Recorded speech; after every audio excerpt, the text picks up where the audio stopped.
Assalamualaikum warahmatullahi wabarakatuh. Di sini saya akan kembali membacakan review hukum administrasi negara tentang analisis Kemendikbud 30 tahun 2021 tentang kekerasan seksual, yaitu maka dapat disimpulkan bahwa tujuan utama peraturan ini adalah memastikan terjaganya hak warga negara atas pendidikan melalui pencegahan dan pengenaan kekerasan seksual di lingkungan pendidikan tinggi. Permendikbudristek nomor 30 tahun 2021 hadir sebagai langkah awal untuk menanggapi kekerasan mahasiswa, dosen, pimpinan perguruan tinggi, dan masyarakat tentang meningkatnya kasus kekerasan seksual di perguruan tinggi. Penanganan kasus kekerasan seksual ini yang buruk di kampus membuat korban kesulitan mendapat akses pemulihan psikologi. Untuk itu, Permendikbudristek nomor 30 tahun 2021 ini telah meluaskan lagi mengenai peraturan di dalamnya dan mulai dengan langkah-langkah pembuatan undang-undang. Persoalan mengenai Permendikbud nomor 30 tahun 2021 tentang pencegahan dan penanganan kekerasan seksual di lingkungan perguruan tinggi seolah meningkatkan kembali pikiran kita pada rancangan undang-undang penghapusan kekerasan seksual atau RUU PKS yang telah ditolak dalam sidang paripurna beberapa tahun yang lalu. Muatan serta unsur kekerasan seksual dalam Permendikbud tersebut maka persis seperti muatan serta unsur kekerasan seksual dalam draft RUU PKS. Kenyataan itu memosisikan kita harus selalu berhati-hati dalam menyampaikan sikap serta pendapat ketika hendak merespon isu tersebut.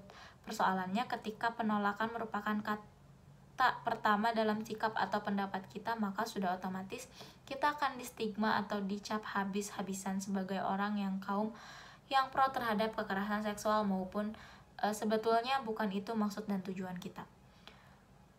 Menyoal Permendikbud tersebut, saat ini telah banyak kita temui komentar atau pendapat yang menyatakan bahwa Permendikbud itu meninggalkan atau melegalkan perzinahan. Apakah itu benar demikian? Perbicaraan seperti ini sebenarnya menggunakan salah satu metode interpretasi hukum, yakni argumen kontrio, atau secara sederhana dapat kita pahami sebagai pembacaan terbaik. Ketika dalam salah satu naskah undang-undang hal tersebut tidak dilarang, maka hal tersebut boleh dilakukan. Pembacaan seperti itulah yang mendasari pendapat bahwa Permendikbud nomor 30 tahun 2001 melegalkan zina, sebab zina tidak dilarang dalam Permendikbud tersebut. Interpretasi hukum demikian memang tidak salah, namun ketika dipakai dalam merespon permasalahan ini menjadi kurang tepat, sebab dapat dipandang sebagai pembicaraan yang terlalu jauh mengaur dan bahkan telah banyak muncul pendapat bantahan bahwa pelanggaran zina diatur dalam regulasi atau RUU yang berbeda.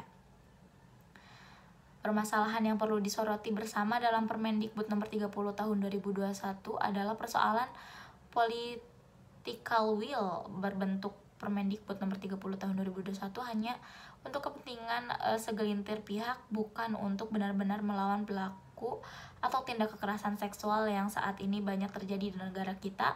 Bahkan sama sekali tujuan atau motif utama bukan karena mencegah atau mengenal kekerasan seksual di wilayah perguruan tinggi. Jika dicermati konstruksi seperti muatan aturan di dalamnya, Permendikbud serta cenderung memiliki misi utama untuk menyebabkan sebuah paham atau cara pandang hidup, bahkan suatu ideologi.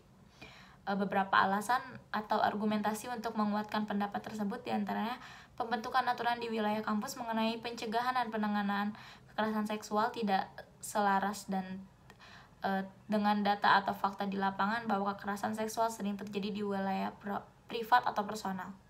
Dalam data dari lembaga mitra penggada layanan berjumlah 14.719 kasus yang terjadi dari ranah privat atau personal tercatat 75%, atau 11.105 kasus ranah publik atau komunitas 24%, atau 3.602 kasus dan ranah negara 1% atau 12 kasus.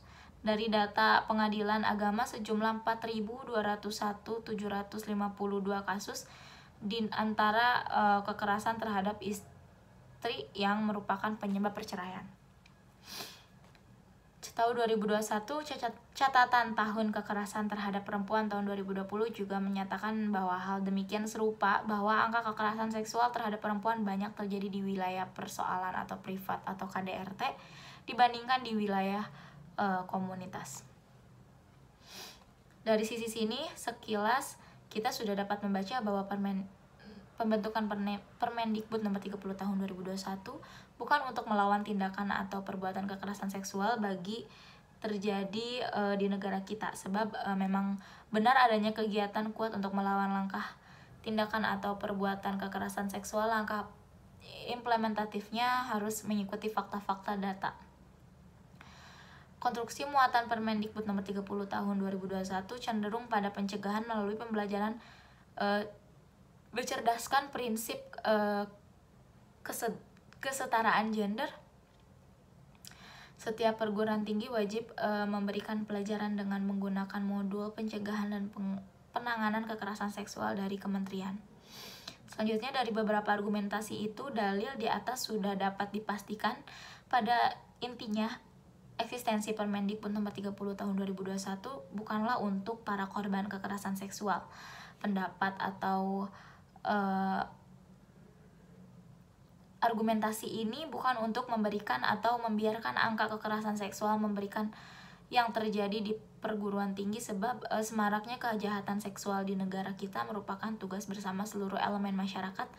Oleh sebab itu, tindakan atau perbuatan kekerasan seksual harus diatur dalam wadah yang lebih tinggi dan komprehensif guna bisa menyentuh semua elemen, dan yang paling penting adalah diatur dalam wilayah hukum pidana. Terima kasih. Wassalamualaikum warahmatullahi wabarakatuh.